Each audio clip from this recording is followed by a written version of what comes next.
अस्सलाम वालेकुम स्टूडेंट्स, मैं आपका अकाउंटिंग का टीचर हूँ। आज मैं आपको अकाउंटिंग की बेसिक बताऊंगा। अकाउंटिंग होती क्या है, अकाउंटिंग किससे इस्तेमाल की जाती है, अकाउंटिंग करते क्यों है। अकाउंटिंग का इस्तेमाल हमारे बिजनेस में किस लिए कहता है। सबसे पहले तो मैं आपको जो बता रहा हूँ, आपने पढ़ना क्या है, प्रिंसिपल ऑफ अकाउंटिंग ये आपका सब्जेक्ट है। अब इस सब्जेक्ट का आपके बिजनेस में क्या लेन देन होता है, क्या क्या चीज़ें आपने करनी होती है, वो सारा आज हम डिस्कस करेंगे। सबसे पहले तो मैं आपको ना इसका पेपर पैटर्न बताने जा रहा हूँ। पेपर पैटर्न कुछ इसका है कि 100 मार्क्स का इसका टोटल पेपर आता है। टोटल पेपर 100 मार्क्स का होता है, जिसमें डिवीजन हुई होती है मार्क्स की किस तरह से। एमसीक्यूज उसमें से 20 मार्क्स के आते हैं, 20 मार्क्स के उसमें शॉर्ट क्वेश्चन आंसर होते हैं और 60 मार्क्स के इसमें थ्योरेटिकल क्वेश्चन होते हैं जो मेडिकल की फॉर्म में भी आते हैं। तो इस तरह आपके 100 मार्क्स का एक पूरा पेपर पैटर्न बन जाता है। अच्छा, तो आप सब्जेक्ट का नाम क्या है, प्रिंसिपल ऑफ अकाउंटिंग है, यानी कि मेन सब वर्ड जो इसमें यूज हो रहा है वो है अकाउंटिंग का। यानी आपने अकाउंटिंग के प्रिंसिपल्स पढ़ने हैं, यानी कि अकाउंटिंग के असूल पढ़ने हैं। अब अकाउंटिंग क्या होती है, पहले इसको बता, इसके बारे में आपको थोड़ा सा गाइड करता हूँ। अकाउंटिंग होती क्या है। अकाउंटिंग एक बेस होती है आपके बिजनेस की इंफॉर्मेशन की। अकाउंटिंग आपके बिजनेस को इंफॉर्मेशन जितनी होती है उसके बारे में आपको बताती है कि आपके बिजनेस में कितनी चीजें आप खरीद रहे हैं, कितनी आप बेच रहे हैं, कितने की सेल कर रहे हैं, कितने की परचेज कर रहे हैं, आपके बिजनेस में कितनी इनकम आ रही है और कितने आपके अखराजात हो रहे हैं, कितने आपके एक्सपेंसेस हो रहे हैं बिजनेस के अंदर। उसी तरह आपको बिजनेस, आपको अकाउंटिंग बताती है कि आपके बिजनेस में प्रॉफिट हो रहा है या लॉस हो रहा है। वो आपको किस तरह पता लगेगा, आपके बिजनेस की फाइनेंशियल पोजीशन के, फाइनेंशियल स्टेटमेंट के थ्रू आपको पता लगेगा आपके बिजनेस आपको प्रॉफिट हो रहा है या लॉस हो रहा है।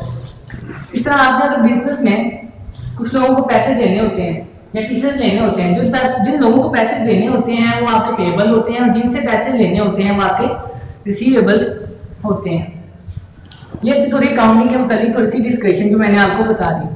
अब इसका जो सिलेबस है, इसके सिलेबस की डिवीजन कुछ इस तरह से है कि सिलेबस जो है इसका, उसमें 6 चैप्टर्स हैं। 6 चैप्टर्स कुछ इस तरह से हैं कि पहले आपको चैप्टर के अंदर बेसिक्स ऑफ अकाउंटिंग बताई जाएगी, यानी कि सबसे पहले आपको इसकी बेस पढ़ाई जाएगी। यानी कि बेस, किसी भी चीज की बेस बहुत जरूरी होती है उसको शुरू करने से पहले। सबसे पहले हम बेसिक्स ऑफ अकाउंटिंग पढ़ेंगे, फिर उसके बाद सेकंड चैप्टर है बिल ऑफ एक्सचेंज का, वो पढ़ेंगे। उसके बाद कैश बुक, NBRS में आपको इन सब चैप्टर का थोड़ा नॉलेज देता जाऊंगा कि ये होते क्या है, इसमें हम क्या क्या करेंगे। और फिर जब हम ये चैप्टर स्टार्ट करेंगे ना तो उसके बाद आपको कंप्लीट डिटेल दी जाएगी।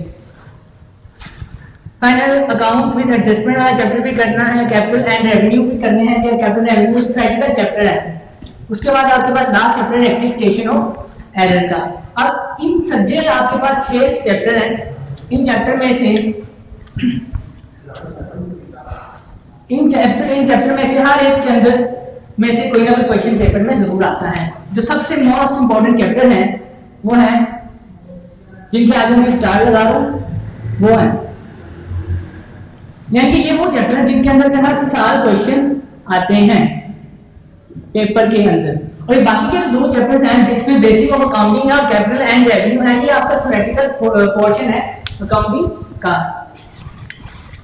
अब जो बेसिक ऑफ अकाउंटिंग है ना, इसके अंदर 5 छोटे चैप्टर जो है ना इंक्लूड है। 5 छोटे चैप्टर हैं, यानी 5 छोटे चैप्टर से आपकी बेस बनना स्टार्ट होगी। फिर आगे जैसे बेस बन जाएगी ना, फिर आप बाकी भी चैप्टर जो है वो आसानी से कर सकते हैं।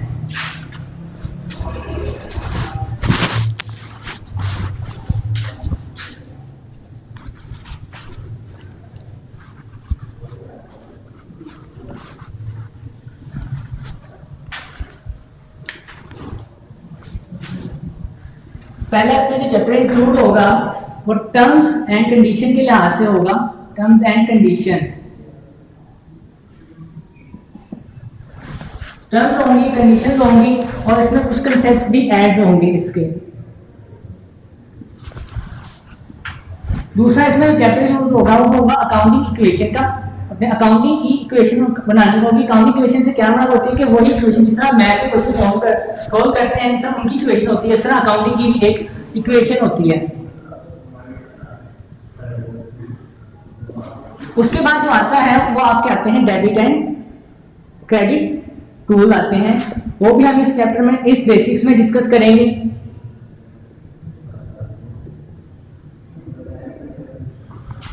फिर फोर्थ आपके पास जर्नल आ जाएगा और लास्ट में आपके पास आ जाएगा लेजर एंड ट्रायल बैलेंस।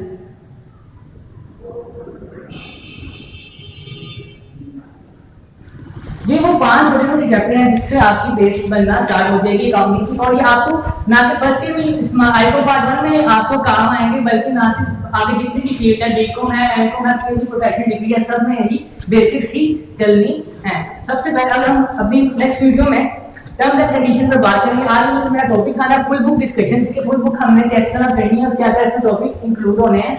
तो ये हमारे छोटे ऐसे टॉपिक थे जो हमने डिस्कस करने थे।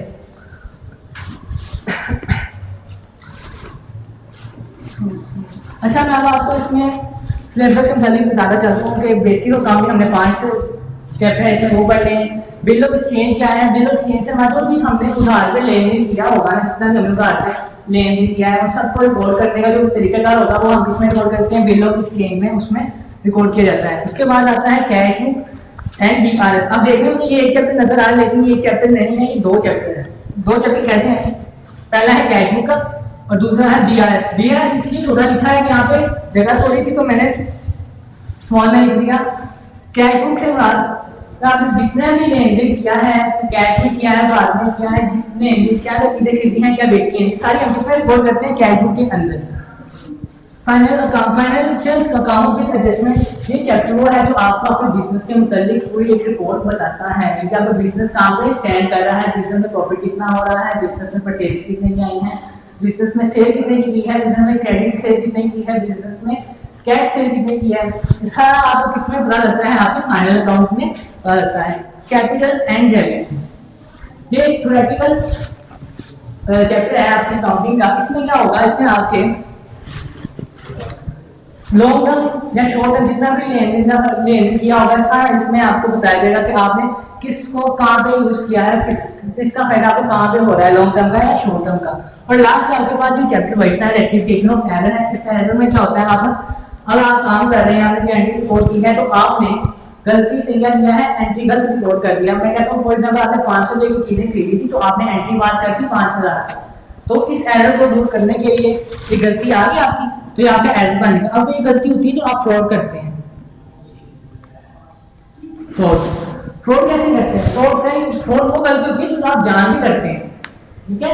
एरर वो गलती होती है जो जान से इंसान से गैर, इंसान को पता नहीं होता इंसान से गलती हो जाती है। इंसान को अकाउंट होते हैं, बैंक के अंदर होते हैं, वो एंट्री गलत पास कर देते हैं जिससे उनकी जिससे उनका सॉफ्टवेयर होता है वो एरर देना शुरू कर देता है। और फ्रॉड से आपको गलती होती है जो आप जानबूझकर करते हैं।